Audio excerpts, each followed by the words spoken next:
আসসালামু আলাইকুম প্রিয় শিক্ষার্থীরা, কেমন আছো তোমরা সবাই? অষ্টম শ্রেণীর একাডেমিক প্রোগ্রামের বিজ্ঞানের লেকচার 17 নিয়ে আজকে তোমাদের সঙ্গে আছে আমি নূর মোহাম্মদ শাহেদ। পড়াশোনা করছি ঢাকা মেডিকেল কলেজে। তো আশা করি এখন তোমরা ঠিকঠাক মতো শুনতে এবং দেখতে পাচ্ছ। তো যারা সালাম দিয়েছো সবাইকে ওয়ালাইকুম আসসালাম। কেমন আছো তোমরা একটু কমেন্টে জানিয়ে দাও। আচ্ছা, ভেরি গুড। ওকে, হ্যাঁ এখন সাউন্ড আছে, ঠিক আছে, ভেরি গুড। ওকে, আলহামদুলিল্লাহ তোমরা যেহেতু সবাই ভালো আছো। ওকে, ঠিক আছে। তো তোমরা যেহেতু ভালো আছো শুনে খুবই ভালো লাগছে। তো আমরা এই চতুর্থ অধ্যায় নিয়ে পড়াশোনা করছিলাম, উদ্ভিদের বংশবৃদ্ধি।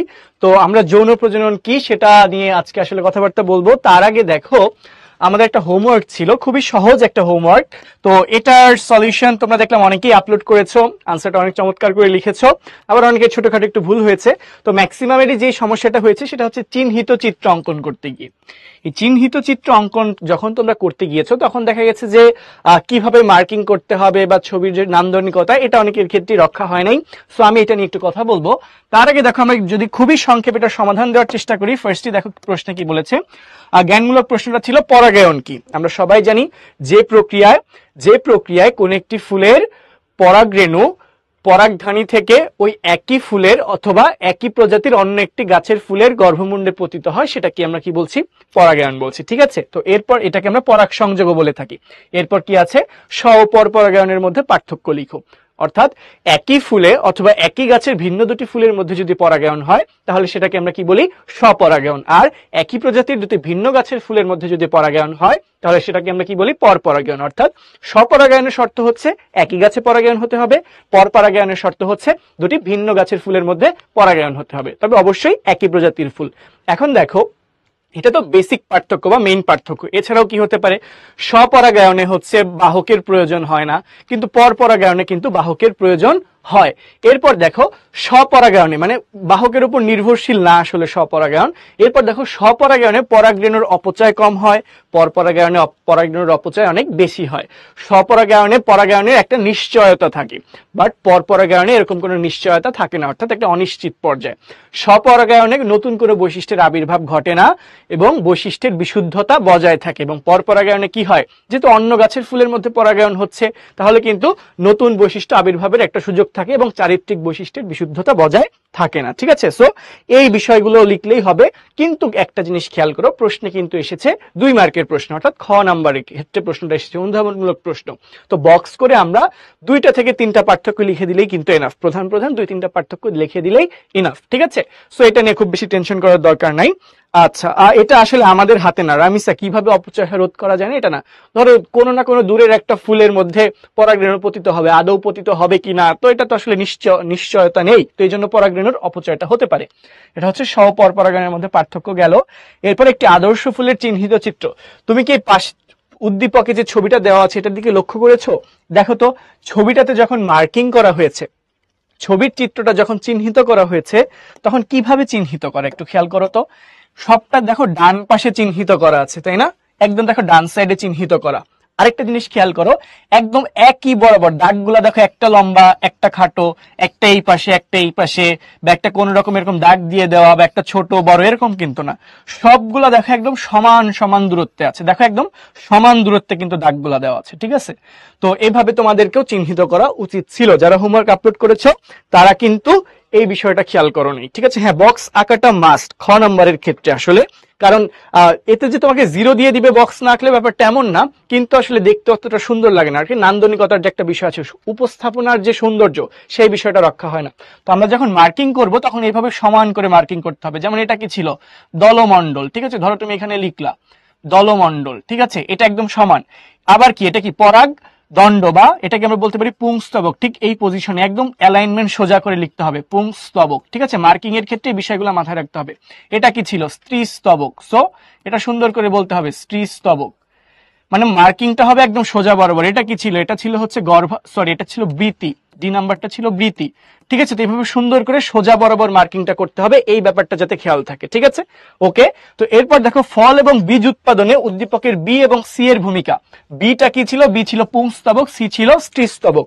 তো পুংস্তবক থেকে তৈরি হয় শুক্রাণু, স্ত্রীস্তবক থেকে তৈরি হয় ডিম্বাণু, আর ডিম্বাণু শুক্রাণুর মিলনের ফলেই নিষেক সম্পন্ন হয়, আর নিষেকের ফলে গর্ভাশয়ে যে উদ্দীপনা সৃষ্টি হয় সেখান থেকেই ফল সৃষ্টি হয়, গর্ভাশয় পরিবর্তিত হয়ে ফলে পরিণত হয়, আর গর্ভাশয়ের ভেতরে যে ডিম্বক থাকে সেই ডিম্বক রূপান্তরিত হয়ে বীজে পরিণত হয়। তাহলে দেখো ফল ও বীজ উৎপাদনে কিন্তু আলটিমেটলি পুংস্তবক এবং স্ত্রীস্তবক অপরিহার্য। ওকে, সো এটা একটু ভালো করে বর্ণনা করে লিখতে হবে। ঠিক আছে, তো মাইশা জিজ্ঞাসা করেছে পর পরাগায়নে কিভাবে একটি ফুল থেকে অন্য ফুলে পরাগায়ন হয়? মাছির মাধ্যমে।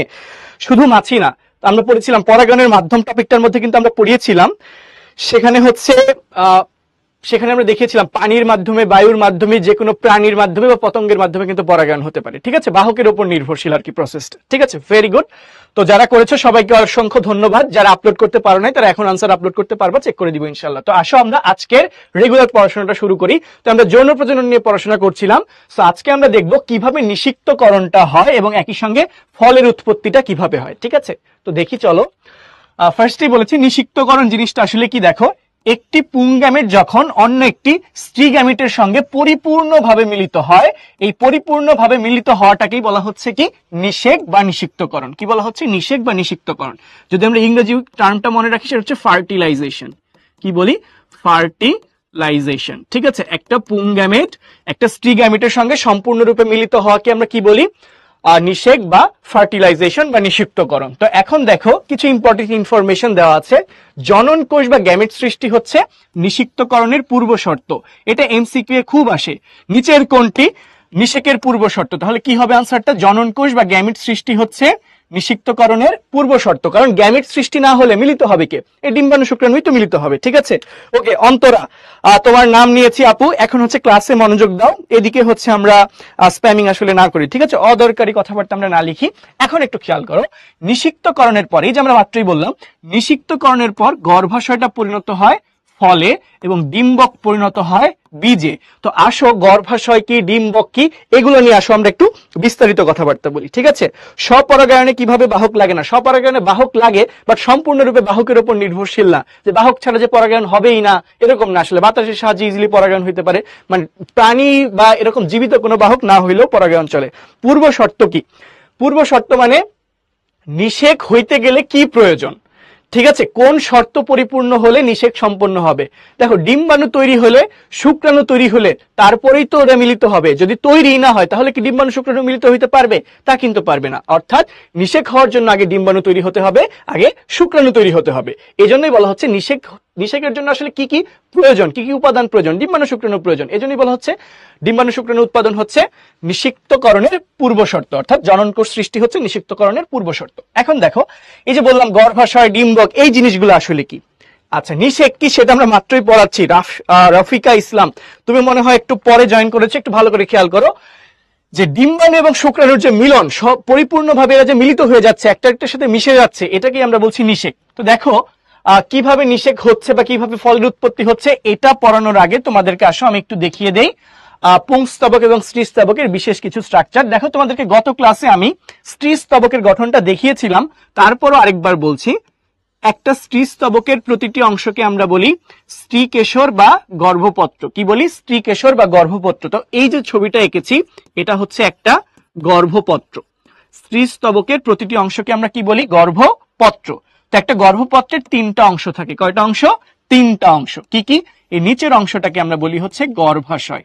এই নিচের অংশটাকে আমরা কি বলি? গর্ভাশয়। এরপরে যে দণ্ডের মতো যে অংশটা আমরা দেখতে পাচ্ছি, এই দণ্ডের মতো অংশটাকে আমরা বলছি গর্ভদণ্ড। এটাকে আমরা কি বলছি? গর্ভদণ্ড। আর ওপরে থালার মতো যে অংশটা, এটাকে আমরা কি বলছি? গর্ভমুণ্ড। এটাকে আমরা বলছি গর্ভমুণ্ড। তো মজার কথা হচ্ছে, এই যে তোমার গর্ভাশয়, এই গর্ভাশয়ের ভেতরে একটা অংশ থাকে যেটাকে আমরা বলি ডিম্বক। গর্ভাশয়ের ভেতরে কি থাকে?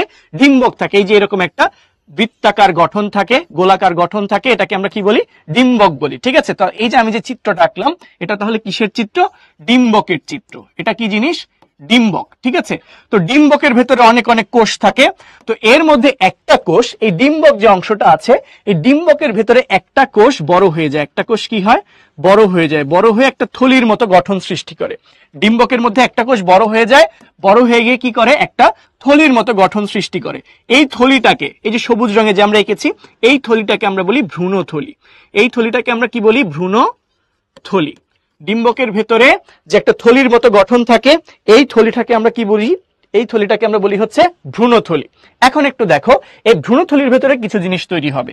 যদি আমরা তোমাদেরকে একটু বুঝিয়ে বলি, এই ভ্রূণথলির ভেতরে কি কি জিনিস আসলে তৈরি হয়। দেখো, এই ভ্রূণথলির ভেতরে তৈরি হবে হচ্ছে, একদম মাঝখানে থাকবে হচ্ছে ডিম্বাণু। এই যে আমি যে কোষটা আঁকলাম, এটা হচ্ছে ডিম্বাণু। ডিম্বাণুর দুই পাশে কি থাকবে? ছোট দুইটা কোষ, যাদেরকে আমরা কি বলি? সহকারী কোষ। কি বলি? সহকারী কোষ। আর মাঝে থাকবে দুইটা নিউক্লিয়াস, একসঙ্গে নিউক্লিয়াস যুক্ত কোষ, যাদেরকে আমরা বলি গৌণ নিউক্লিয়াস। আর বিপরীত দিকে থাকবে তিনটা প্রতিপাদ কোষ। অর্থাৎ আমরা এই ভ্রূণথলিটাকে একটু জুম করে যদি দেখাই, ভ্রূণথলিটাকে যদি বাইরে নিয়ে আসি, ঠিক আছে, ভ্রূণথলি, এই ভ্রূণথলিটাকে যদি বাইরে নিয়ে আসি, ধরো এটা হচ্ছে ভ্রূণথলি, যদি আমরা এখন আলাদা করে আঁকি, সেটা দেখতে কিরকম? এটা হচ্ছে একটা থলির মতো অংশ। এটা হচ্ছে কি? একটা থলির মতো অংশ, যেটা কিসের ভেতরে অবস্থান করবে? এই থলির মতো অংশটা থাকবে ডিম্বকের ভেতরে। কিসে থাকবে? ডিম্বকের ভেতরে থাকবে। তো ডিম্বকে একটা ছিদ্র বা রন্ধ্র থাকবে। ডিম্বকের ভেতরে যে ছিদ্র বা রন্ধ্র, ওই ছিদ্র বা রন্ধ্রটাকে বলা হয় ডিম্বক রন্ধ্র। ডিম্বকের যে ছিদ্র বা রন্ধ্র, এটাকে কি বলা হচ্ছে? ডিম্বক রন্ধ্র। ঠিক আছে, আর এই যে সাদা যে অংশটা এঁকেছি, এটাকে ধরে নাও ডিম্বক। এটাকে ধরে নাও কি? ডিম্বক। তাহলে ডিম্বকের ভেতরে অবস্থান করছে কে? ডিম্বকের ভেতরে অবস্থান করছে ভ্রূণথলি। এই যে আমরা এঁকেছি, এটা আসলে কি? মূলত ভ্রূণথলি। কিসের চিত্র? ভ্রূণথলির চিত্র। ঠিক আছে, তো একটা ব্যাপার একটু খেয়াল করলাম, এটা মুছে দিচ্ছি। তো এটা আমরা যে ছবিটা এঁকেছি, এটা কিসের ছবি? ভ্রূণথলির ছবি। তো ভ্রূণথলির যে অংশটা ডিম্বক রন্ধ্রের কাছাকাছি, একটু দেখো, ভ্রূণথলির যে অংশটা ডিম্বক রন্ধ্রের কাছাকাছি থাকে, সেই অংশে তিনটা কোষ থাকে। একটা, দুইটা, তিনটা। কি থাকে? তিনটা কোষ থাকে। ঠিক আছে, এই মাঝের যে কোষটা, মাঝের কোষটাকে আমরা বলি হচ্ছে ডিম্বাণু। মাঝের কোষটাকে আমরা কি বলি? ডিম্বাণু। এই যে এই মাঝের যে কোষটা, এই কোষটাকে আমরা কি বলছি? ডিম্বাণু বলছি। ঠিক আছে, আর মাঝখানে দুইটা কোষ আছে। মাঝখানের কোষ দুইটাকে আমরা কি বলি? যে মাঝখানে দুইটা কোষ থাকে, এই মাঝখানের দুইটা কোষকে আমরা বলি গৌণ নিউক্লিয়াস। কি বলি? গৌণ নিউক্লিয়াস বলি। মাঝের কোষটাকে আমরা, দুইটা কোষকে একসঙ্গে কি বলি? গৌণ নিউক্লিয়াস।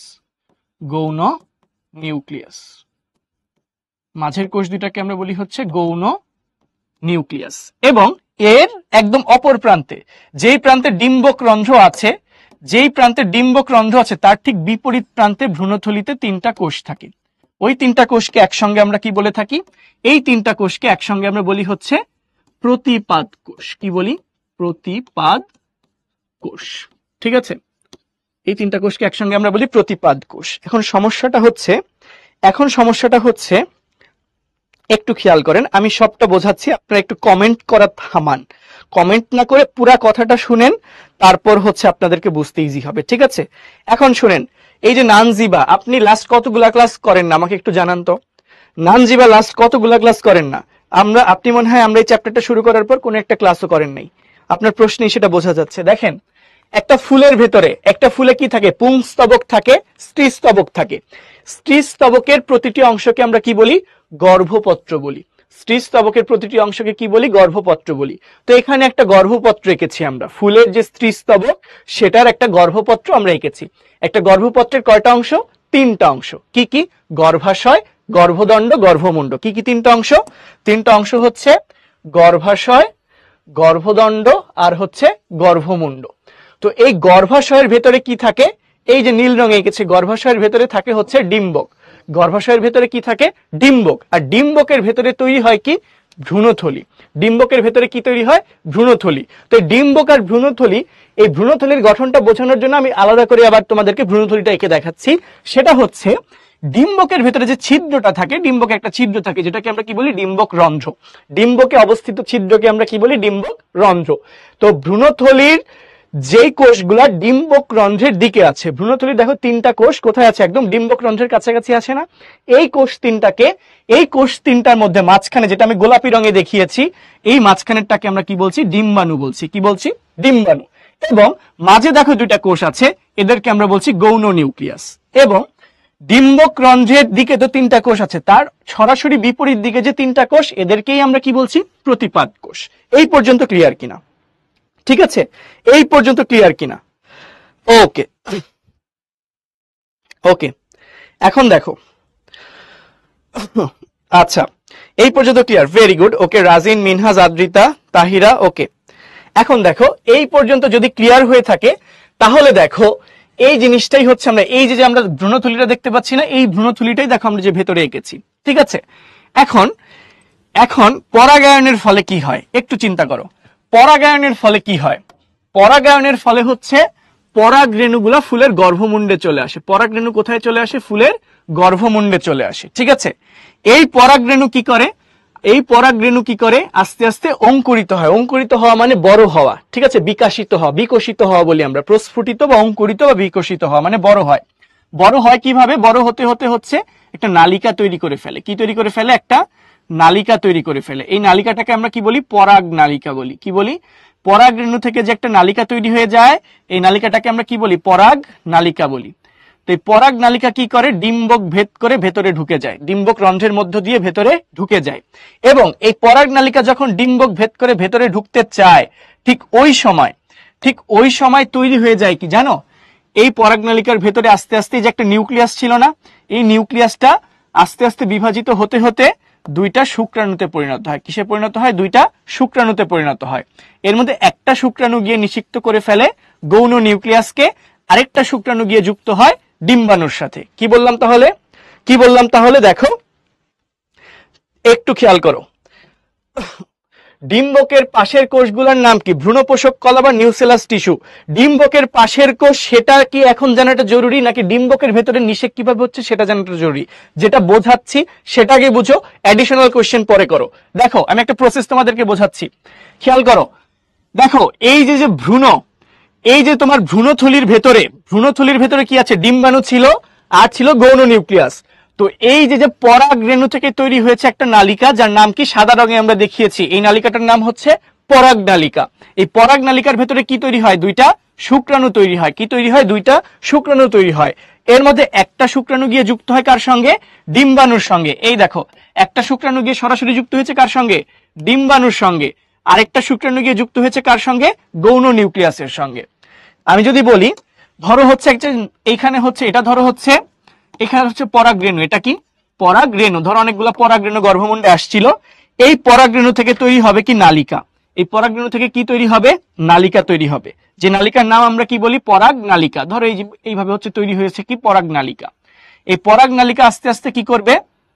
ডিম্বক রন্ধ্রের মধ্য দিয়ে প্রবেশ করবে। কোথায়? ভ্রূণথলিতে প্রবেশ করবে। ঠিক আছে, এই পরাগ নালিকা প্রবেশ করলে এই পরাগ নালিকার ভেতরে কি ছিল বলতো? এই পরাগ নালিকার ভেতরে ছিল হচ্ছে ডিম্বাণু। পরাগ নালিকার ভেতরে কি তৈরি হয়ে যায়? শুক্রাণু তৈরি হয়। ডিম্বাণু বলতেছি, শুক্রাণু তৈরি হয়ে যায়। ধরো এই যে লাল, এটা একটা শুক্রাণু, এইটা আরেকটা শুক্রাণু। তো পরাগ নালিকায় তৈরি হয়ে গেল কি? শুক্রাণু। এই শুক্রাণু কি করবে? এই শুক্রাণু চলে যাবে হচ্ছে তোমার, এই শুক্রাণু চলে যাবে কোথায়? একটা চলে যাবে ডিম্বাণুতে, আরেকটা শুক্রাণু চলে যাবে গৌণ নিউক্লিয়াসে। একটা চলে যাবে ডিম্বাণুতে, আরেকটা চলে যাবে গৌণ নিউক্লিয়াসে। ঠিক আছে, এখন এই যে তানজিলা কারিবা জিজ্ঞাসা করেছে পরাগরেণু কোথা থেকে এসেছে। পরাগরেণু তো নিষেক, পরাগায়নের ফলে এসেছে। পরাগায়ন কি? পরাগায়নটা কি? গর্ভমুণ্ডে পরাগরেণু পতিত হওয়া না? অন্য একটা ফুলের পরাগধানী থেকে পরাগরেণু যখন ওই ফুলের গর্ভমুণ্ডে পতিত হয়, সেটাকে আমরা বলি পরাগায়ন। ঠিক আছে, আফসিন জিজ্ঞাসা করতেছে, ভাইয়া প্রতিপাদ ও রন্ধ্র মানে কি? প্রতিপাদ ও রন্ধ্র মানে কি? প্রতিপাদ মানে হচ্ছে বিপরীত অবস্থানে যে কোষ থাকে তাকে বলা হয় প্রতিপাদ কোষ, আর রন্ধ্র মানে হচ্ছে ছিদ্র। দেখো আমি, তোমরা এই অংশগুলো যদি বুঝে থাকো, তো আমি আরেকটা স্লাইডে ঠান্ডা মাথায় বুঝাই দিচ্ছি। আরেকটা স্লাইডে আমি ঠান্ডা মাথায় বুঝাই দিচ্ছি, একটু খেয়াল করো। ঠিক আছে, আচ্ছা যে শান্ত বারবার লিখতেছো, ভাইয়া একটু কম চিহ্নিত করলে সমস্যা হবে। তোমার এই কথাটার মানে আমি বুঝি নাই ভাইয়া। ঠিক আছে, এখন দেখো একটু খেয়াল করো, একটু খেয়াল করো।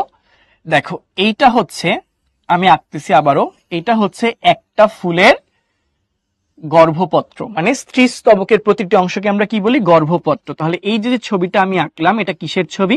গর্ভপত্রের ছবি। এটা কিসের ছবি? একটা গর্ভপত্রের ছবি। এই গর্ভপত্রের ভেতরে কি থাকে বলতো? এই গর্ভপত্রের ভেতরে থাকে হচ্ছে ডিম্বক। এই গর্ভপত্রের ভেতরে একটা গঠন থাকে যার নাম কি?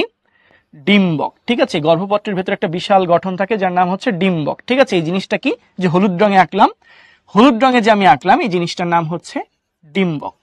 ঠিক আছে, গর্ভাশয়ের ভেতরে কি আছে তাহলে? ডিম্বক আছে। এই ডিম্বকের ভেতরে একটা থলে আকৃতির গঠন তৈরি হয়। এই ডিম্বকের এই যে একটা ছিদ্র আছে না, এই ছিদ্রটাকে আমরা বলি ডিম্বক রন্ধ্র।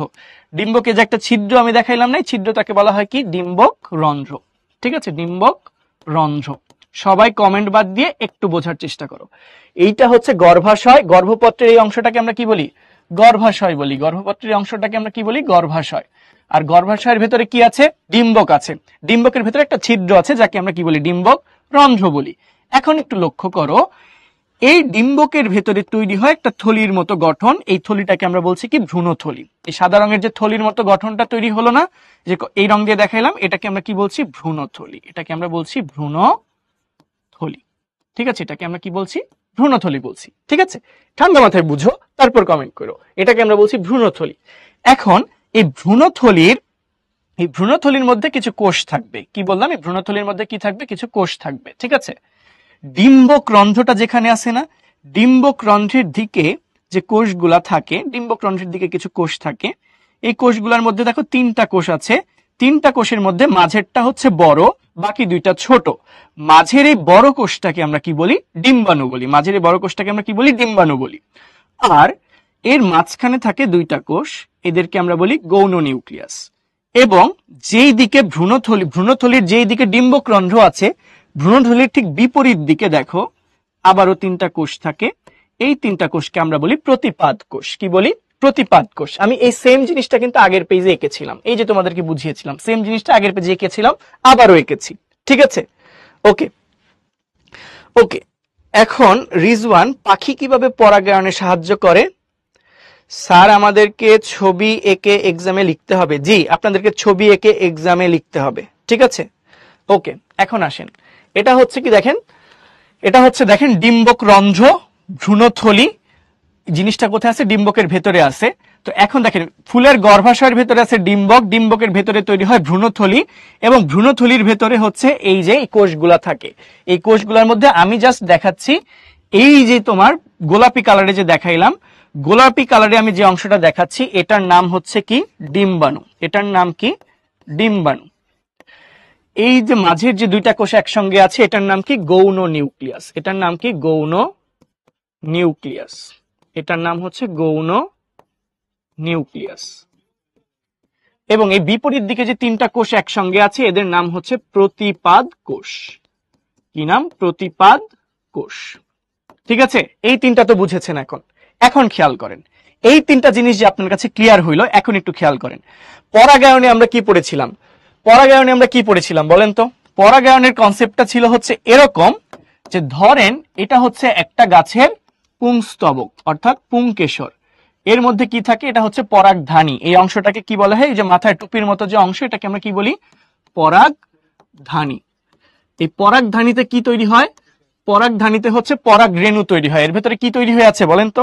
পরাগ রেণু তৈরি হয়ে আছে। পরাগধানীর ভেতরে কি তৈরি হয়ে আছে? পরাগ রেণু। ধরেন যে গোল গোল, এগুলা কি? পরাগ রেণু।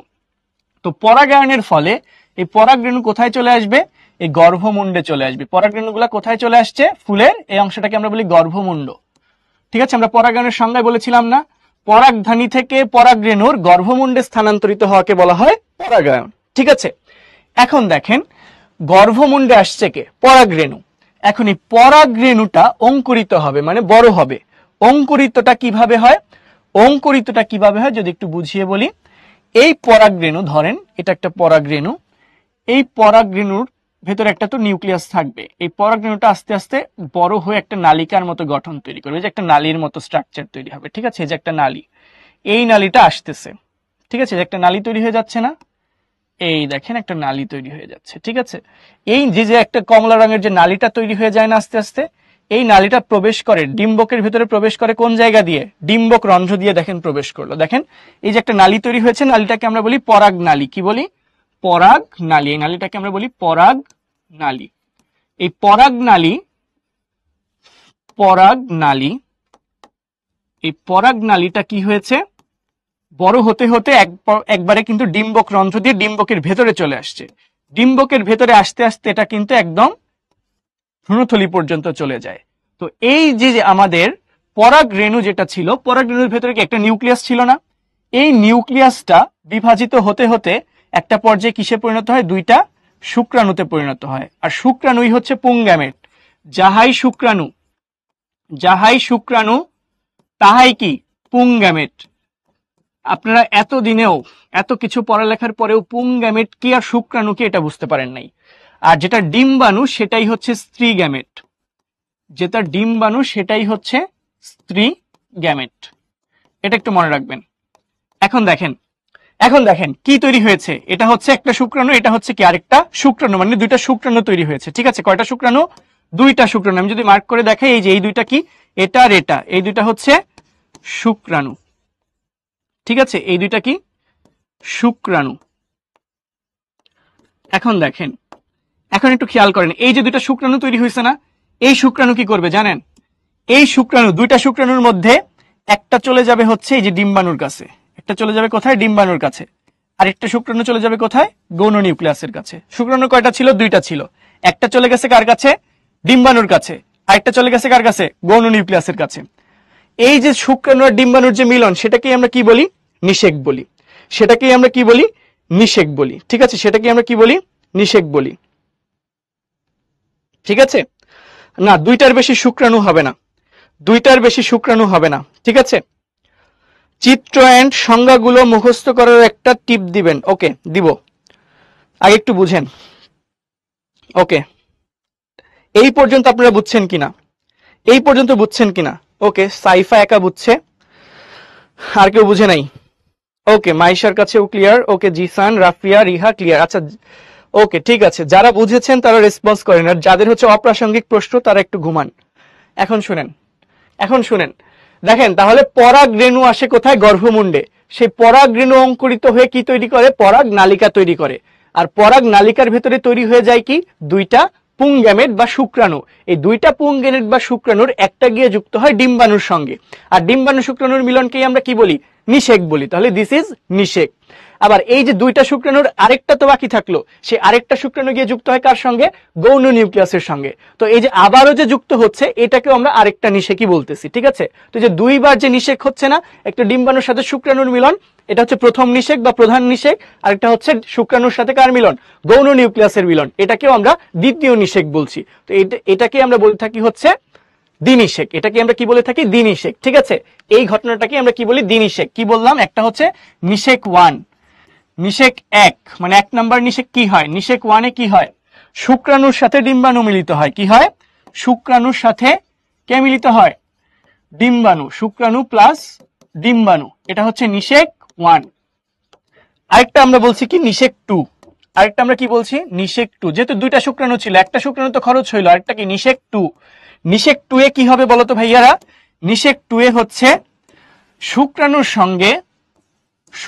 সঙ্গে গৌণ নিউক্লিয়াস যুক্ত হবে। কে যুক্ত হবে? গৌণ নিউক্লিয়াস। কে যুক্ত হবে? গৌণ নিউক্লিয়াস যুক্ত হবে। ঠিক আছে, আমরা যদি একটু এখানে লিখি গৌণ নিউক্লিয়াস। ঠিক আছে, শুক্রাণুর সাথে কে যুক্ত হবে? গৌণ নিউক্লিয়াস যুক্ত হবে। শুক্রাণুর সাথে যুক্ত হবে গৌণ নিউক্লিয়াস। তো এই ঘটনাটাকে আমরা বলি দ্বিনিষেক। ঠিক আছে, এই ঘটনাটাকে আমরা কি বলি? দ্বিনিষেক। মেইন নিষেকটা কি? শুক্রাণু ডিম্বাণুর মিলনকে তো আমরা বলি নিষেক। শুক্রাণু ডিম্বাণুর মিলনকে আমরা কি বলি? নিষেক। এটাই হচ্ছে প্রধান নিষেক। এটাই হচ্ছে কি? আসল নিষেক, প্রকৃত নিষেক।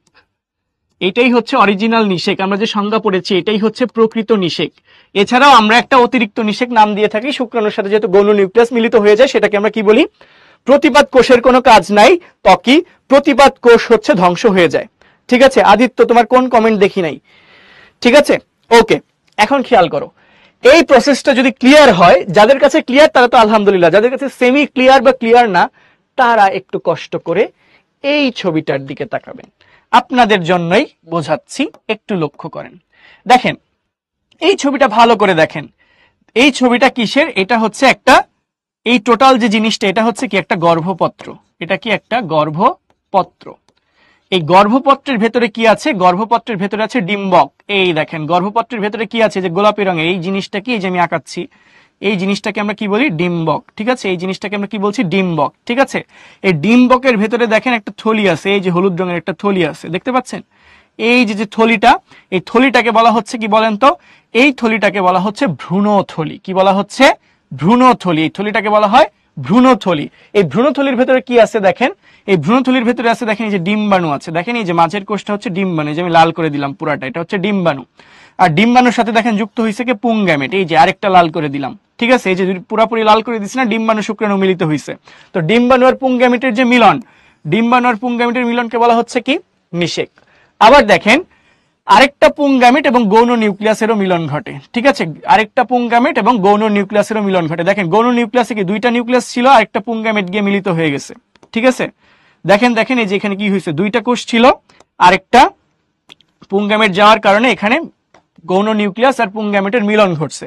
তাহলে দেখো তো, গৌণ নিউক্লিয়াসে কোষ ছিল কয়টা, দুইটা, পুংগ্যামেট নিচে আরেকটা কোষ, তিনটা। তাহলে এখানে তিনটা কোষ একসাথে মিলিত হয় না, যেহেতু তিনটা কোষ একসাথে মিলিত হয় তাই এটাকে আমরা কি বলি, ত্রিমিলন বলে থাকি। কি বলে থাকি, ত্রিমিলন। এই যে আগের স্লাইডে যেটাকে আমরা নিষেক 2 বললাম, এটার আরেক নাম কি আসলে তাহলে, ত্রিমিলন। ঠিক আছে, এটার আরেক নাম কি, ত্রিমিলন। ঠিক আছে, এখন শোনো, আর এই যে জিনিসটা কি অ্যাকচুয়াল টোটাল জিনিসটা হচ্ছে গর্ভাশয়, আর এই পুংগ্যামেট যে তৈরি হয়, পুংগ্যামেটটাই হচ্ছে শুক্রাণু, পুংগ্যামেটটাই কি শুক্রাণু। ঠিক আছে, এই যে অনেকগুলা ডিম্বাণু আসছে, এটা একটা অনেকগুলা পরাগরেণু, এটা একটা পরাগরেণু, এটা একটা পরাগরেণু, এটা একটা পরাগরেণু। এই পরাগরেণুগুলো অঙ্কুরিত হয়, অঙ্কুরিত হয়ে দেখেন যে নালিকা তৈরি করছে।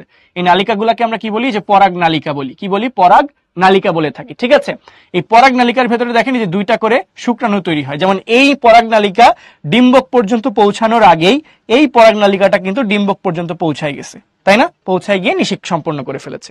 তো এখন স্টেপগুলো একটু দেখি, স্টেপগুলো আমরা যদি একটু দেখি, দেখেন কি বলেছে, পরাগায়নের মাধ্যমে পরাগরেণু কোথায় যায়, গর্ভমুণ্ডে স্থানান্তরিত হয়। এই দেখেন যে গর্ভমুণ্ডে কে চলে আসছে, পরাগরেণু চলে আসছে। কিসের মাধ্যমে, পরাগায়নের মাধ্যমে। এরপর পরাগরেণু থেকে কি বের হয়, নালিকা বের হয়। দেখো পরাগরেণু থেকে পরাগ নালিকা বের হয়ে আসলো, পরাগরেণু থেকে কি বের হলো, পরাগ নালিকা বের হয়ে আসলো। এই পরাগ নালিকা ডিম্বক রন্ধ্রের কাছাকাছি আসতেই পরাগনালীতে দুইটা পুংগ্যামেট তৈরি হয়। দেখো কি বলেছে, পরাগনালিকায় গর্ভদণ্ডের মধ্য দিয়ে যখন ডিম্বক রন্ধ্র পর্যন্ত আসে, পরাগনালী গর্ভদণ্ড ভেদ করে যখন ডিম্বকের কাছাকাছি আসে, তখন পরাগনালীতে দুইটি পুংগ্যামেট বা শুক্রাণু সৃষ্টি হয়। ডিম্বকের ভেতরে চলে যাওয়ার পর পরাগনালীটা ফেটে যায় এবং পুংগ্যামেট দুইটা মুক্ত হয়ে যায়।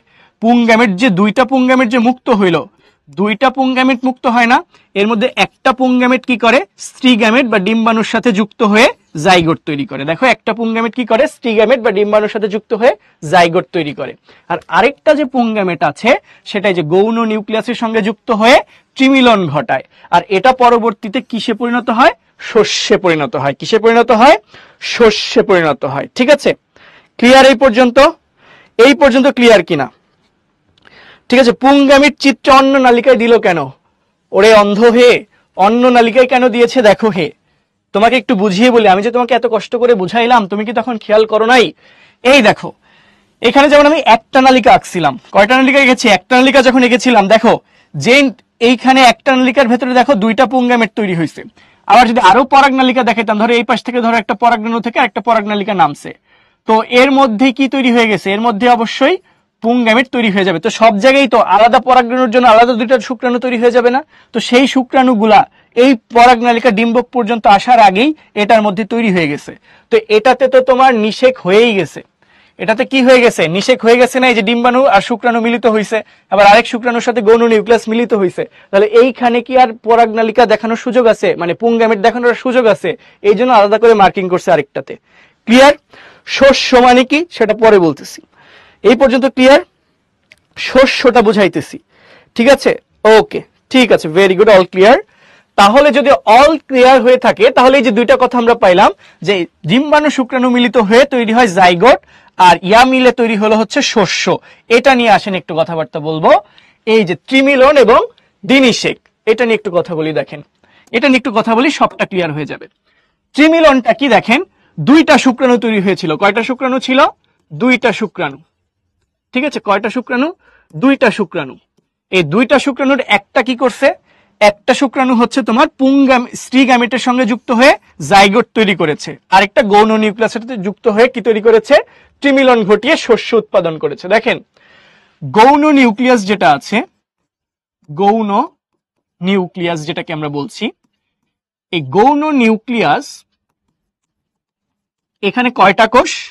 দুইটা কোষ। গৌণ নিউক্লিয়াসে কয়টা কোষ? এটা একটা ধরেন, সরি, গৌণ নিউক্লিয়াসটা ধরেন কয়টা কোষ? দুইটা। ধরেন এটা একটা কোষ, এটা আরেকটা কোষ, এটাকে আমরা কি বলছি? গৌণ নিউক্লিয়াস। এর সঙ্গে যখন একটা শুক্রাণু গিয়ে যুক্ত হয় তাহলে কয়টা কোষ হয়ে যায়? এখানে তিনটা কোষ হয়ে যায় না? তো এখানে তিনটা কোষের মিলন ঘটেছে না? তিনটা কোষের এই মিলনকেই বলা হয় কি? ত্রিমিলন। তিনটা কোষের মিলনকেই বলা হচ্ছে কি? ত্রিমিলন। তো যখন দুইটা ছিল তখন বলছিলাম গৌণ নিউক্লিয়াস, যখন তিনটা কোষ একসাথে যুক্ত হয়ে গেছে তখন এটাকেই আমরা কি বলছি? শস্য।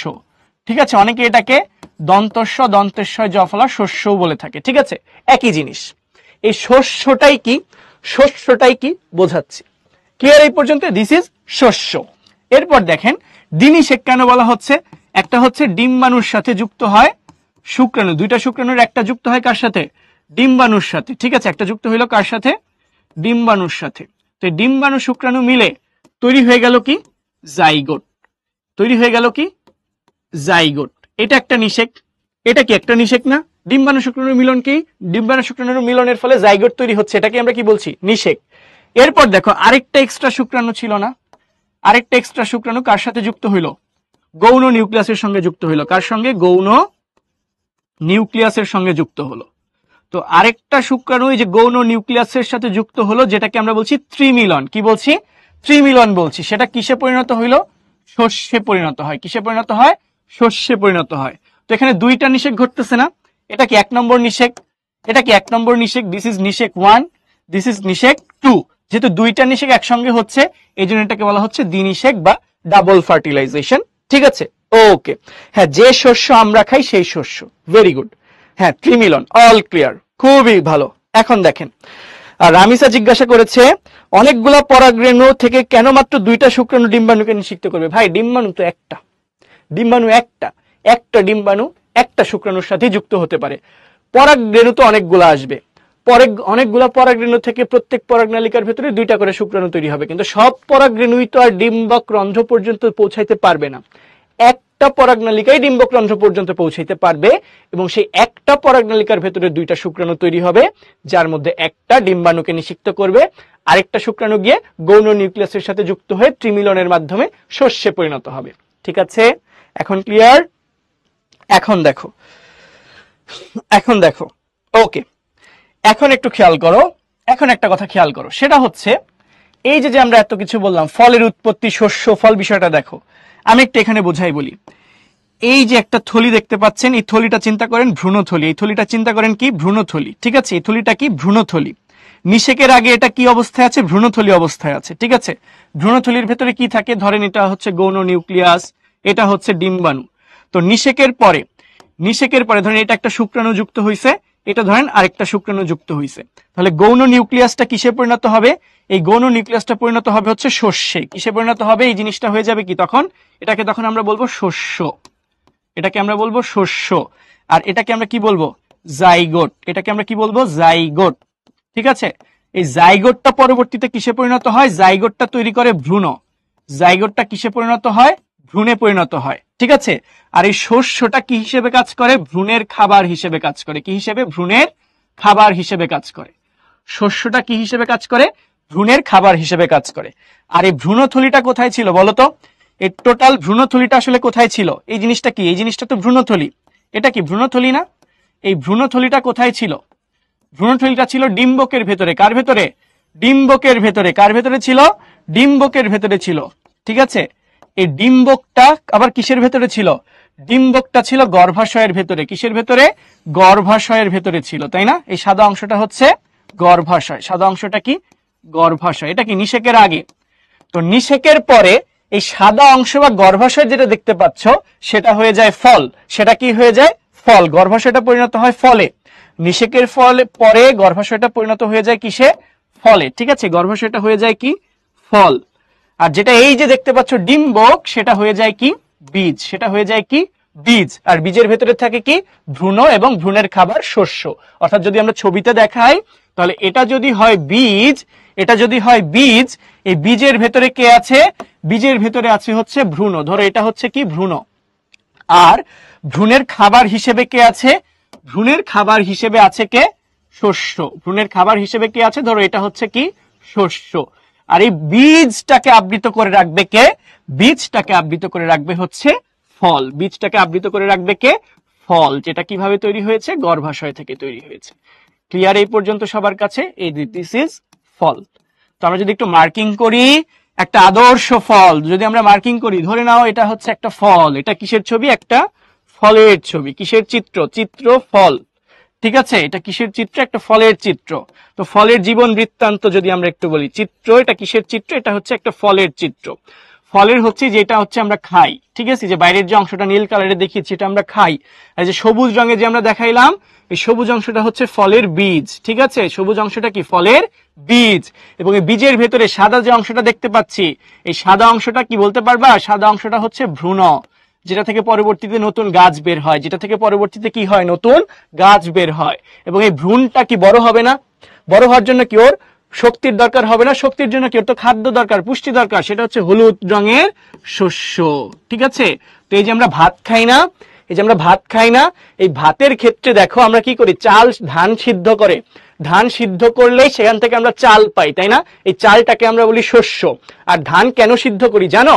ধানের বীজে দেখো, ধান সিদ্ধ করলে তাপে ভ্রূণটা মারা যায়। ধান সিদ্ধ করলে ধানের ভেতরে যেই ভ্রূণটা থাকে সেটা তাপে মারা যায়। তাহলে থেকে যায় কে? থেকে যায় হচ্ছে শস্য, যেটাকে আমরা চাল হিসেবে খাই। ক্লিয়ার? ক্লিয়ার? ধানের কোনো ফল নাই, ধানের ফল খোসার সাথে মিলে যায়। ঠিক আছে, ধানের কোনো ফল নাই। ঠিক আছে, ওকে, ঠিক আছে, অল ক্লিয়ার, খুবই ভালো। তাহলে দেখেন ফলের উৎপত্তি এটাই লিখেছে যে নিষিক্তকরণের পর গর্ভাশয় এককভাবে অথবা ফুলের অন্যান্য অংশ সহ পরিপুষ্ট হয়ে যে অঙ্গ সৃষ্টি করে তাকেই আমরা বলি হচ্ছে ফল। তার মানে আমরা জানতে পারলাম মেইনলি গর্ভাশয়টাই কিসে পরিণত হচ্ছে? ফলে পরিণত হচ্ছে। ঠিক আছে, গর্ভাশয় যেটা আছে সেটাই কিসে পরিণত হয়? গর্ভাশয়টা পরিণত হয় ফলে। ঠিক আছে, গর্ভাশয়ের ভেতরে যে ডিম্বকটা ছিল সেই ডিম্বকটা পরিণত হয় কিসে? বীজে। ডিম্বকটা কি সৃষ্টি করে? বীজ সৃষ্টি করে। আর যেটা গৌণ নিউক্লিয়াস ছিল সেটা পরিণত হয় কিসে? শস্যে। এই শস্যকে অনেক জায়গায় আবার এইভাবে শস্যও লেখা আছে, একই কথা। এটার আরেকটা নাম হচ্ছে এন্ডোস্পার্ম, ইংরেজিতে আমরা বলি এন্ডোস্পার্ম। ঠিক আছে, এরপর যদি খেয়াল করো যেটা ছিল হচ্ছে তোমার কি? ডিম্বাণু। ডিম্বাণু তো শুক্রাণুর সাথে যুক্ত হয়, ডিম্বাণু আর শুক্রাণু মিলে তৈরি হয়ে যায় কি? জাইগোট। এই ডিম্বাণু আর শুক্রাণু মিলে যে জাইগোট তৈরি হয় সেটা পরিণত হয় কিসে? সেটা পরিণত হয় হচ্ছে ভ্রূণে। সেটা পরিণত হয় কিসে? ভ্রূণে। আর এই ভ্রূণটাই পরবর্তীতে পরিণত হয় কি? নতুন উদ্ভিদ বা নতুন চারা গাছ, নতুন গাছ সৃষ্টি করে। ঠিক আছে, এইটা হচ্ছে আসল কথাবার্তা। এই স্লাইডটা খুব ভালো করে সবাই মাথায় রাখবেন। এখন একটু দেখেন বাকি কথা কি বলেছে।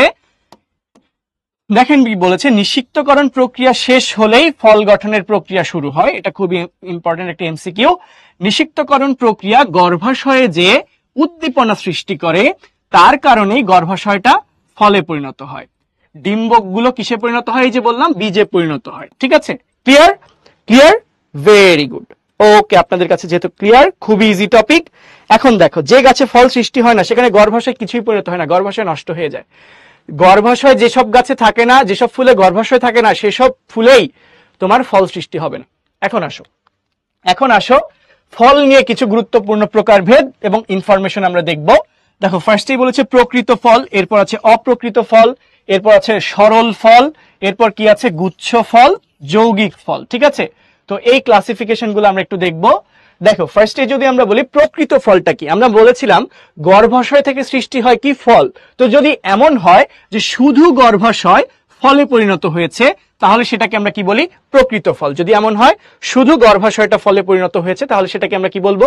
প্রকৃত ফল। যদি এমন হয় যে শুধু গর্ভাশয় না, গর্ভাশয় ছাড়া ফুলের অন্যান্য অংশ ফলে পরিণত হয়েছে, গর্ভাশয় ছাড়া ফুলের অন্যান্য অংশ কিসে পরিণত হয়েছে? ফলে পরিণত হয়েছে, তাহলে সেটাকে আমরা কি বলবো? অপ্রকৃত ফল। তাহলে একটা ফল প্রকৃত নাকি অপ্রকৃত সেটা ডিপেন্ড করে কার উপর? গর্ভাশয়ের উপর। যদি গর্ভাশয় নিজে সরাসরি ফলে পরিণত হয়, জাস্ট গর্ভাশয়টা যদি ফলে পরিণত হয় তাহলে বলবো প্রকৃত ফল। আর যদি এমন হয় যে গর্ভাশয় ব্যতীত ফুলের অন্যান্য অংশ ফলে পরিণত হয়েছে তাহলে কি বলবো? অপ্রকৃত ফল। তো প্রকৃত ফলের এক্সাম্পল হচ্ছে আম, কাঁঠাল, এবং অপ্রকৃত ফলের এক্সাম্পল হচ্ছে আপেল, চালতা। ঠিক আছে, ওকে। এখন আসো সরল ফল। হোয়াট ইজ সরল ফল? দেখো, একটি মাত্র গর্ভাশয় থেকে যদি ফল সৃষ্টি হয়, একটি মাত্র গর্ভাশয় থেকে ফল সৃষ্টি হলে বলবো সরল ফল।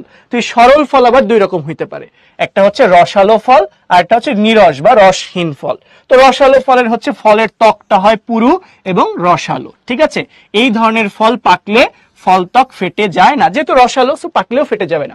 এক্সাম্পল হচ্ছে আম, জাম, কলা। এটা কি পাকলে ফেটে যায়? এটা কিন্তু পাকলে ফাটে না। এরপর দেখো নিরস ফলের ফল ত্বকটা কেমন হয়? পাতলা, এবং পেকে গেলে ত্বক শুকিয়ে ফেটে যাবে। এটা খুব ইম্পর্টেন্ট কথা। সো এদেরকে আমরা নিরস ফল বলি। এক্সাম্পল কি? শিম, ঢেঁড়স এবং সরিষা, এগুলো কিন্তু শুকাইলে ফেটে যায়। ঠিক আছে, ওকে। এখন আসো গুচ্ছ ফল। গুচ্ছ ফলের কনসেপ্টটা কি? যখন একটা ফুলে অনেকগুলা গর্ভাশয় যদি থাকে এবং সবগুলা গর্ভাশয় মিলে প্রত্যেকটা গর্ভাশয়ে যদি একটি বোটার উপর গুচ্ছ আকারে সাজানো থাকে, তখন তাকে আমরা কি বলি? গুচ্ছ ফল। মানে একটা গর্ভাশয় থেকে তো ফল সৃষ্টি হয় জানি, তো যদি এমন হয় একটা ফুলে গর্ভাশয় অনেকগুলা এবং সবগুলা গর্ভাশয় একটা বোটার উপরেই আছে, তাহলে সবগুলা গর্ভাশয় একসঙ্গে যদি ফলে পরিণত হয়ে যায় তাহলে গুচ্ছ গুচ্ছ ফলের সৃষ্টি হয়। যেমন এই যে পাশের ছবিতে দেখো, গুচ্ছ গুচ্ছ গুচ্ছ গুচ্ছ ফলের সৃষ্টি হয়েছে। ঠিক আছে, এই গুচ্ছ গুচ্ছ আকারে যে ফলটা তৈরি হলো, যেমন এটা আতা ফলের আমরা ছবি দেখতে পাচ্ছি। এটা কি ফল? আতা ফল। ঠিক আছে, তো এটা হচ্ছে আতা ফল। এই ধরনের অনেকগুলা গর্ভাশয় একসঙ্গে ফলে পরিণত হইলে সেটাকে আমরা কি বলি? গুচ্ছ ফল বলি। এরপর দেখো একটা পুষ্পমঞ্জরি। পুষ্পমঞ্জরি কি ছিল? যে কাণ্ড থেকে বের হওয়া যে শাখার গায়ে ফুলগুলা একটা বিশেষ নিয়মে সাজানো থাকবে, সেই ফুল সহ শাখাটাকে আমরা কি বলবো? ফুল সহ শাখাটাকে আমরা কি বলি? পুষ্পমঞ্জরি বলি। তো ধরো এটা একটা পুষ্পমঞ্জরি। এই পুষ্পমঞ্জরির সবগুলা ফুল টোটাল পুষ্পমঞ্জরি সহ ফলে পরিণত হয়ে গেছে, সেটাকে আমরা কি বলি বলতো? যৌগিক ফল। যেমন হচ্ছে কাঁঠাল। কাঁঠাল ভাঙলে দেখবা ছোট ছোট হচ্ছে কোষ বা রোয়া বলি আমরা, সেটা পাওয়া যায়, এবং এটা মাঝখানটা বিশাল লাঠির মতো থাকে না, ওই লাঠির মতো অংশটা হচ্ছে মঞ্জরি দণ্ড, যার গায়ে ফুলগুলা সাজানো ছিল। এই দণ্ড সহ টোটাল ফুলটাই কিসে পরিণত হয়ে গেছে? পরিণত হয়ে পুষ্পমঞ্জরি পরিণত হয়ে ফল সৃষ্টি করেছে। এটাই দেখো বললো যে একটি মঞ্জরির সম্পূর্ণ অংশ যখন একটি ফলে পরিণত হয় তখন তাকে যৌগিক ফল বলে। ঠিক আছে, এক্সাম্পল হচ্ছে আনারস, কাঁঠাল। আর এদিকে হচ্ছে গুচ্ছ ফলের এক্সাম্পল এই যে আতা, চম্পা, নয়নতারা, শরীফা। এরপর একটু সামনে যাই, আমাদের জন্য অপেক্ষা করছে কুইজ। তো তার আগে একটু বলে রাখি, কুইজটা তো তোমরা দেখতেই পারতেছো।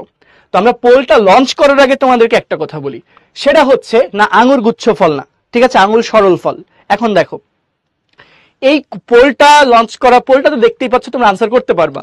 তার আগে দেখো এই যে এতক্ষণ আমরা ফল নিয়ে যে কথাবার্তা বললাম না, ফলের প্রকারভেদগুলা পড়াইলাম না, এই প্রকারভেদগুলা কোনটা সরল ফল কাকে বলে, গুচ্ছ ফল কাকে বলে, যৌগিক ফল কাকে বলে, কোনটার কি মানে শর্ত এবং উদাহরণ, এখান থেকে পরীক্ষায় সৃজনশীলের ক খ এবং একই সঙ্গে এমসিকিউ অনেক অনেক অনেক আসে। সো এই টপিকটা খুব ভালো করে পড়বা। ঠিক আছে, এখন দেখো এই যে চিত্রটা আমরা দেখতে পাচ্ছি, এই চিত্রে এ চিহ্নিত অংশটা কি, বি চিহ্নিত অংশটা কি? এ চিহ্নিত অংশটা আমরা বুঝতেই পারতেছি, এ চিহ্নিত অংশটা হচ্ছে পরাগ রেণু। এ চিহ্নিত অংশ কি? যে গর্ভমুণ্ডে পতিত হয়ে আছে, যদি ছবিটা একটু ঘোলা, এটাকে আমরা কি বলছি? পরাগ রেণু। আমি বোঝার জন্য বলে দিচ্ছি। আর বি চিহ্নিত যে অংশটা, দুইটা কোষ একসঙ্গে আছে, এই বি চিহ্নিত অংশটা হচ্ছে গৌণ নিউক্লিয়াস। বি চিহ্নিত অংশটা কি? গৌণ নিউক্লিয়াস। আমি তোমাদের জন্য সহজ করে দিলাম, যেহেতু ছবিটা একটু হেজি, সো আমি একটু ইজি করে দিচ্ছি যে বিটা হচ্ছে গৌণ নিউক্লিয়াস। এখন প্রশ্নটা দেখো যে নিষেকের পর বি চিহ্নিত অংশ অর্থাৎ গৌণ নিউক্লিয়াস পরিণতির ক্ষেত্রে কোনটা সঠিক? শস্যে পরিণত হবে, ভ্রূণে পরিণত হবে, বীজে পরিণত হবে, নাকি ফলে পরিণত হবে? এখন পোলটা লঞ্চ করছি, তোমরা আনসার করে দাও, ভুল যাতে না হয়। আমি সব হিন্ট দিয়ে দিয়েছি, কিন্তু এখন আনসার করো। ওকে ওকে জাইগোট শস্য তৈরি হতে কতদিন সময় লাগে? এক এক ফল এক এক রকম অর্থী, এটা ফিক্সড নাই।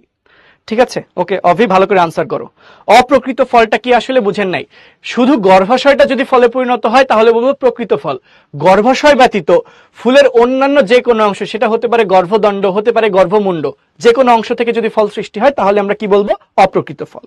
ঠিক আছে, ওকে না ক্লাস শেষ, আমাদের আর কোনো টপিক আলোচনা নেই, এরপর একটা কুইজ, তারপরে আমরা শেষ করে দিব, কোনো অসুবিধা নেই। ঠিক আছে, ওকে আমরা 3 সেকেন্ড রাখবো, এর মধ্যে আনসার করেন বাকিরা যারা বাকি আছেন। আচ্ছা 5 সেকেন্ড যান, কাউন্টডাউন শুরু করছি। 5 4 3 2 1 ক্লোজ। আমরা পোলটা ক্লোজ করে দিচ্ছি। দেখেন আপনারা 62% স্টুডেন্ট সঠিক উত্তর দিতে পেরেছেন, খুবই ভালো। বাকিরা হয়তো বুঝতে পারেন নাই বা ভুল করছেন কিনা জানি না, কারণ আমি একদম সবগুলা হিন্ট দিয়ে দিয়েছিলাম। দেখো কি বলছিলাম, যে নিষেকের পর গৌণ নিউক্লিয়াসটা কিসে পরিণত হয়? শস্যে পরিণত হয়। ঠিক আছে, বিচিহ্নিত অংশটা ছিল গৌণ নিউক্লিয়াস, যেটা পরিণত হবে কিসে? শস্যে পরিণত হবে। আমি নোটও তোমাদেরকে করে দিয়েছি, কিন্তু সরাসরি ডিরেক্ট নোট করে দিয়েছিলাম। এই যে গৌণ নিউক্লিয়াস, যেটা গৌণ নিউক্লিয়াস, ঠিক আছে, গৌণ নিউক্লিয়াস, সংক্ষেপে গৌণ লিখে রেখেছিলাম। গৌণ নিউক্লিয়াস যেটা আছে সেটা কিসে পরিণত হবে? শস্য বা অ্যান্ডোস্পার্মে পরিণত হবে। ঠিক আছে, সো আনসারটা হবে কি? শস্য। ঠিক আছে, আনসারটা কি হবে? শস্যে পরিণত হবে। কারেক্ট অ্যান্সার ইজ এ। তো এখন আমরা একটু খেয়াল করি লিডার বোর্ডের দিকে, যদি একটু তাকাই, সবচেয়ে কম সময়ে কারেক্ট আনসার দিয়েছে হচ্ছে ফাহিম। কংগ্রাচুলেশনস ফাহিম। এরপর আছে রাফি, ফিদা, আতকিয়া, নাহিন, জিহান, নাফিস, প্রান্ত, তকি, উদয়। অভিনন্দন তোমাদেরকে। এবং এর বাহিরেও যারা সঠিক উত্তর দিয়েছো কিন্তু লিডার বোর্ডে নাম আসে নাই, তোমাদেরকেও অনেক অনেক শুভেচ্ছা এবং অভিনন্দন। Very good. এরপর আমরা পরের কুইজটা দেখি, সবাই একটু মনোযোগ দাও। পরের কুইজ দেখো, একটিমাত্র গর্ভাশয় থেকে যখন ফলের সৃষ্টি হয় তখন তাকে কি বলে? ঠিক আছে, একটিমাত্র গর্ভাশয় থেকে ফল সৃষ্টি হলে কি বলবো? সরল ফল, রসালো ফল, গুচ্ছ ফল, না যৌগিক ফল? তো আমরা পোলটা লঞ্চ করে দিয়েছি, তোমরা আনসার করে ফেলো। ওকে, একটু আনসার করে ফেলো ঠান্ডা মাথায়, ঠান্ডা মাথায়, মাথা গরম করে ভুল করার দরকার নেই। ঠিক আছে, ওকে ওকে ওকে ওকে ওকে ওকে ঠিক আছে, আমরা বেশি সময় দিব না, কিন্তু আমরা বেশি সময় দিব না। Last 10 seconds. 10 9 8 7 6 5 4 3 2 1 ক্লোজ। ওকে, খুবই ভালো, তোমরা এখানে অনেক ভালো করেছো। 84% স্টুডেন্ট কারেক্ট অ্যান্সার দিতে পেরেছো। তো দেখো, একটি মাত্র গর্ভাশয় যদি ফলে পরিণত হয় তাহলে বলি আমরা সরল ফল, আর যদি অনেকগুলা গর্ভাশয় একটা ফল সৃষ্টি করে তাহলে বলি গুচ্ছ ফল। তো দেখো, সরল ফল হবে হচ্ছে আমাদের কারেক্ট অ্যান্সার। ঠিক আছে, একটি মাত্র গর্ভাশয় থেকে একটি মাত্র ফল সৃষ্টি হলে বলবো সরল ফল, আর অনেকগুলা গর্ভাশয় মিলে একটি ফল সৃষ্টি করলে বলবো গুচ্ছ ফল। আর সরল ফলটা হতে পারে দুই রকম, একটা হচ্ছে রসালো আর একটা হচ্ছে রসহীন। আর যৌগিক, আর এই যৌগিক ফলের বিষয়টা অলরেডি বলেছি যে টোটাল পুষ্পমঞ্জরি সহ যদি ফলে পরিণত হয় সেটাকে আমরা বলি যৌগিক ফল। So correct answer is A. এখন দেখেন আমরা একটু লিডার বোর্ডের দিকে যাই। সবচেয়ে কম সময়ে সঠিক উত্তর দিয়েছে জিহান, কংগ্রাচুলেশনস জিহান। এরপর আছে আতকিয়া আবারও, এরপর আছে নিহাল, আকাশ, রায়ান, সচ্চ, এরপর আছে হচ্ছে কে ফাহিম, তকি, তৌসিফ এবং আদিবা। কংগ্রাচুলেশনস তোমাদেরকে। এর বাহিরেও যারা সঠিক উত্তর দিয়েছে তোমাদেরকে অনেক অনেক অভিনন্দন। এখন ফাইয়াজ জিজ্ঞাসা করেছো ওএমআর শিটটা কি। দেখো, ওএমআর শিট হচ্ছে তোমাদের বাসায় বসে পরীক্ষা দেওয়ার একটা পদ্ধতি। তোমরা এতদিন কি করো? এক্সামগুলো দিয়েছো অনলাইন পোর্টালে, বাট এখন তোমাদের সুবিধাটা কি? তোমরা বাসায় বসে ওএমআর শিটে গোল পূরণ করতে পারবা। ঠিক আছে, গোল্লা ভরাট করে উত্তর সাবমিট করতে পারবা। কিভাবে? তোমাদের যে পরীক্ষার যে অপশনটা আছে, এক্সাম অপশন, অনলাইন এক্সাম অপশনে গেলে প্রশ্ন আসবে স্ক্রিনে, এবং তোমাকে ক্লিক করতে হবে, যে সিলেক্ট করতে হবে তুমি কি ওএমআর শিটে এক্সাম দিবা নাকি হচ্ছে ফোনের পোর্টালেই হচ্ছে আনসারটা তুমি করবা। যদি তুমি সিলেক্ট করো হচ্ছে বাসায় বসে ওএমআর শিটে তুমি এক্সামটা দিবা, তাহলে তোমার টাইমটা ফিক্স হয়ে যাবে, স্টার্ট হয়ে যাবে, তুমি ওএমআর শিটে আনসারটা দাগাইতে থাকবা। দাগানো শেষ হয়ে গেলে তুমি সাবমিট বাটনে ক্লিক করবা যে তোমার পরীক্ষার টাইম শেষ। এরপর ওএমআরটা হচ্ছে স্ক্যান করে দিতে হবে, তোমার স্ক্যানিং অপশন আসবে, ওএমআর শিটটা রেখে তুমি ফোনে তোমার আনসার শিটটা স্ক্যান করতে পারবা, এবং সঙ্গে সঙ্গে ইনস্ট্যান্ট তোমার কোশ্চেনের আনসারটা গুলা কিন্তু, অর্থাৎ তোমার রেজাল্টটা তুমি পেয়ে যাবে। ঠিক আছে, সো এটাই হচ্ছে ওএমআর বুকের সুবিধা। তো এটার উপর একটা টিউটোরিয়াল ভিডিও আছে, সো এটা তোমরা একটু দেখে নিও। এরপর তোমাদের জন্য একটু কুইজ আছে, সরি এমসিকিউ আছে, একটু আলোচনা করি। দেখো, কোনটি রসালো ফল? কোনটি রসালো ফল? দেখো তো, আমরা সহজেই জানি কলা হচ্ছে কি রসালো ফল। ঠিক আছে, এরপর দেখো পরাগ নালীতে কয়টি পুংগামিট সৃষ্টি হয়? এটাও কিন্তু আমরা জানি। কয়টা বলো তো? 2টা পুংগামিট সৃষ্টি হয়। কয়টা পুংগামিট? 2টা পুংগামিট সৃষ্টি হয়। ঠিক আছে, ওকে। কয়টা পুংগামিট? 2টা পুংগামিট সৃষ্টি হবে। ওকে, একজন জিজ্ঞাসা করছে পুষ্পমঞ্জরি কি? গত দিনের ক্লাসটা একটু কষ্ট করে দেখে নিও। ঠিক আছে, এরপর আসো হোমওয়ার্ক আছে তোমাদের জন্য, খুবই সহজ। এটা দেখো, একটা ডিম্বকের ছবি আমরা দেখতে পাচ্ছি। ডিম্বকের ভেতরে কি আছে? ভ্রূণথলি আছে এবং এখানে নিষেক সম্পন্ন হচ্ছে। ঠিক আছে, এখানে কি সম্পন্ন হচ্ছে? নিষেক সম্পন্ন, হ্যাঁ নিষেক সম্পন্ন হচ্ছে। তো সংজ্ঞায় বলেছে নিষেক কি, ত্রিমিলন কি ব্যাখ্যা করবা, নিষেক প্রক্রিয়াটা কিভাবে হচ্ছে এটা ব্যাখ্যা করবা, এবং এক্স চিহ্নিত অংশের ভেতরে যে প্রক্রিয়াটি সংঘটিত হয় জীবজগতে তার ভূমিকা, অর্থাৎ নিষেক সম্পন্ন হচ্ছে জীবজগতে নিষেকের ভূমিকা আলোচনা করতে হবে। ঠিক আছে, কোনটা কাঁঠাল হবে? কোনটা কাঁঠাল হবে? রসালো ফল কোনটি? রসালো ফল অবশ্যই কলা। দেখো তোমাদেরকে একটু বোঝাই দিই, রসালো ফলকে একজন ডাউট দিলা যে কাঁঠাল হবে। দেখো রসালো ফলটা কি? রসালো ফল হচ্ছে ফলের ভেতরে হচ্ছে রস থাকবে বেশি এবং ফল ত্বকটা হবে পুরু। আম, জাম, কলা। আর কাঁঠালটা কি? সম্পূর্ণ পুষ্পমঞ্জরি ফলে পরিণত হলে সেটাকে আমরা কি বলি? যৌগিক ফল। কাঁঠাল হচ্ছে যৌগিক ফলের উদাহরণ। ক্লাস ভালো করে খেয়াল করবেন, ভালো করে বোঝার চেষ্টা করবেন। যাদের এখনো কনফিউশন আছে অবশ্যই ক্লাসের রেকর্ডিংটা আরেকবার দেখে নেবেন। ঠিক আছে, এই টপিকগুলো কিন্তু খুবই ইম্পর্টেন্ট। আর হোমওয়ার্কটা আপনারা সুন্দর করে গ্রুপে আপলোড করে দিবেন। ঠিক আছে, কাঁঠাল ও রসালো খেতে সেটা ঠিক আছে, কিন্তু ক্রাইটেরিয়া অনুসারে কাঁঠালকে আমরা যৌগিক ফলের মধ্যে বলতেছি। ঠিক আছে, তো সবাই ভালো থাকবেন, সুস্থ থাকবেন। আজকে ক্লাস এ পর্যন্তই। আর ক্লাসে সুন্দর মতো কোঅপারেট করার জন্য, ধৈর্য ধরে থাকার জন্য সবাইকে অনেক অনেক অনেক ধন্যবাদ। ইংরেজিতে দিলাম আজকে, থ্যাঙ্কস। ওকে, আল্লাহ হাফিজ।